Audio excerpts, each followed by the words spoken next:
नमस्कार, मैं हूं विकास ब्रजेश सक्सेना। आप देख रहे हैं न्यूज़ 18 का डिजिटल। लद्दाख को पूर्ण राज्य का दर्जा दिलाने की मांग पर प्रदर्शन कर रहे सोनम वांगचुक को आज गिरफ्तार कर लिया गया। दरअसल प्रदर्शनकारियों और सुरक्षाकर्मियों के बीच बुधवार को हिंसक झड़प हुई। इसमें 4 लोगों की मौत हो गई और 80 लोग घायल हो गए थे। सरकार ने हिंसा के लिए वांगचुक को जिम्मेदार ठहराया है। जहां लेह को सोमवार में शांत तो हो गया, लेकिन जो 2 दिन तक हिंसा की आग जली वो अब तक एक भी, हालांकि उसमें स्थानीय नागरिक की मौत नहीं हुई। हालांकि घायलों में कुछ नेपाली और कश्मीरी जरूर नजर आए। इससे सुरक्षा एजेंसियां विदेशी साजिश के एंगल से भी जांच करनी शुरू कर दी है। गृह मंत्रालय की एक टीम मंगलवार को लेह पहुंच गई और सुरक्षा व्यवस्थाओं का जायजा लिया। अब तक हुई हिंसा की रिपोर्ट तैयार की गई। सूत्रों के मुताबिक नेशनल इन्वेस्टिगेशन एजेंसी यानी कि NIA की टीम भी हिंसा में जांच में जुटी है। इसके अलावा जम्मू कश्मीर पुलिस, IB और STF की टीमें भी घटनास्थल पर पहुंची हैं। CBI भी हिंसा की जांच में जुटी हुई है और CBI ने सोनम वांगचुक की संस्था Himalayan institute of alternatives Leh यानी HIAL की बैंक डिटेल्स और फॉरेन फंडिंग के रिकॉर्ड्स को भी खंगालना शुरू कर दिया है। अब पता चला कि यह संस्था FCRA लाइसेंस इसका जो था वो भी रद्द कर दिया गया है। इसके जरिए विदेशी जो चंदा आता था उसकी जांच भी हो रही है। जिसके बाद वांगचुक बोला, उनकी तरफ से जो बात है वो रखी गई और कहा कि मुझे जेल में भेजने की तैयारी हो रही है और कहा कि मेरी आवाज़ दबाने की कोशिश भी हो रही है। अब गौरतलब है कि 2019 में जम्मू कश्मीर से अलग कर लद्दाख को केंद्र शासित प्रदेश बनाया गया था। तब से यहां के लोग पूर्ण राज्य का दर्जा देने और 6ठी अनुसूची में शामिल करने की मांग कर रहे हैं।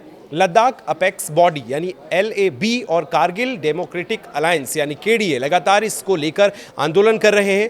प्रदर्शनकारियों की 4 जो मुख्य मांगे हैं वो आपको बताते हैं। पहली मांग है राज्य को पूर्ण राज्य का दर्जा मिले। दूसरी मांग संविधान की 6ठी अनुसूची में शामिल किया जाए। तीसरी मांग लोकसभा में 2 और राज्यसभा में 1 सीट का आरक्षण दिया जाए। और चौथी मांग हिमालयी क्षेत्रों के लिए अलग ट्राइबल मिनिस्ट्री का भी गठन किया जाए। अब वांगचुक का नया आंदोलन शुरू होने के 10 दिन बाद सोमवार को हिंसा भड़क उठी। भीड़ ने याद किया कि 20 दिन पहले उनके एक बुजुर्ग साथी को इलाज में दिक्कत आई थी। इसी घटना को बहाना बनाकर भीड़ ने मैसेज भेजना शुरू किया और देखते ही देखते हजारों लोग सड़कों पर उतर आए। सोनम वांगचुक ने कहा कि हमारी लड़ाई शांतिपूर्ण तरीके से चल रही है, लेकिन सरकार की ओर से कोई ठोस कदम नहीं उठाया गया। इससे युवा निराश हो गए और हिंसा भड़क उठी। वहीं केंद्र सरकार का कहना है कि हिंसा के पीछे वांगचुक के भड़काऊ बयान भी जिम्मेदार हैं।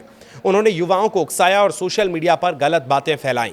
हालांकि केंद्र सरकार की तरफ से यह भी कहा गया कि जब इन तमाम प्रदर्शनों के लिए बातचीत पर बात बनी तो 6 अक्टूबर को बात होने की सहमति बनाई गई थी, लेकिन प्रदर्शनकारियों ने कहा कि यह बातचीत को और जल्दी किया जाए, लिहाजा 27 सितंबर को बात करने का फैसला तय हुआ था। लेकिन उसके ठीक 3 दिन पहले यहां हिंसा की आग भड़क उठी और लेह में किस तरह से लाठीचार्ज हुआ हमने देखा। आगजनी की गई, पत्थरबाजी की गई और लेह को किस तरह से जलाया गया। उसके बाद फिलहाल अभी अपडेट ये कि सोनम वांगचुक को गिरफ्तार कर लिया गया है। राष्ट्रीय सुरक्षा कानून के तहत उनकी गिरफ्तारी हुई है। कई सारे पहलुओं पर जांच हो रही है।